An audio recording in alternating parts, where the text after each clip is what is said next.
भारत में ना बैंकिंग का एक नया दौर आ गया है और इसका नाम है नियो बैंक्स। सच बताइए, बैंक का चक्कर लगाना या कोई छोटा मोटा काम करवाना सिरदर्द लगता है ना। वो लंबे लंबे फॉर्म, घंटों की लाइन और वो पुराने ऐप्स, ये परेशानियां तो हम सब जानते हैं। लेकिन अब इसका एक नया सोल्यूशन है, नियो बैंक। मतलब पूरी की पूरे बैंक अब आपकी जेब में। तो ये अलग कैसे हैं? इनकी कोई फिजिकल ब्रांच नहीं होती, सब कुछ बस एक मॉडर्न ऐप पर चलता है। तो चलिए देखते हैं ये हमारी पुरानी बैंकिंग प्रॉब्लम्स को कैसे सॉल्व करते हैं।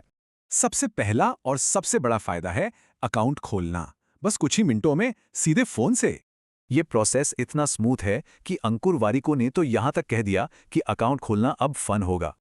और कस्टमर सपोर्ट का क्या? अब घंटों इंतजार नहीं, ऐप में ही आपको इंस्टेंट चैट सपोर्ट मिल जाता है। क्या कभी ऐसा होता है कि महीने के अंत में समझ ही नहीं आता कि सारे पैसे गए कहाँ? नियो बैंक ना आपके खर्चों को ऑटोमेटिकली कैटेगराइज कर देते हैं, एकदम क्लियर पिक्चर मिल जाती है। और बेस्ट पार्ट ये है कि आप अपने सारे बैंक अकाउंट्स एक ही जगह लिंक कर सकते हैं। इसके अलावा यूपीआई पेमेंट्स पर रिवॉर्ड्स और एक super fast smooth app experience तो है ही। ठीक है, ये सब सुनने में तो बढ़िया लगता है, पर क्या इसमें कोई रिस्क भी शामिल है? देखिए, सबसे जरूरी बात, भारत में नियो बैंक्स के पास अपना खुद का आरबीआई बैंकिंग लाइसेंस नहीं होता। तो फिर पैसा जाता कहाँ है? ये लाइसेंस्ड बैंक्स के साथ पार्टनरशिप करते हैं जहां पैसा सेफ रहता है। इसी मॉडल की वजह से दो बड़ी कमियां सामने आती हैं। एक तो ट्रस्ट और दूसरा लिमिटेड सर्विसेज। मतलब होम लोन या कार लोन जैसी बड़ी सर्विसेज आपको यहां से फिलहाल नहीं मिलेंगी।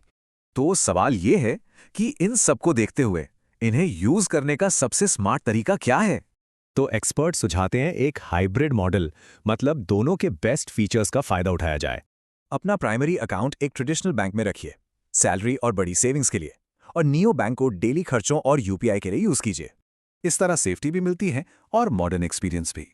पर सोचने वाली बात यह है कि क्या अगले 10 सालों में सारी बैंक्स नियो बैंक बन जाएंगे?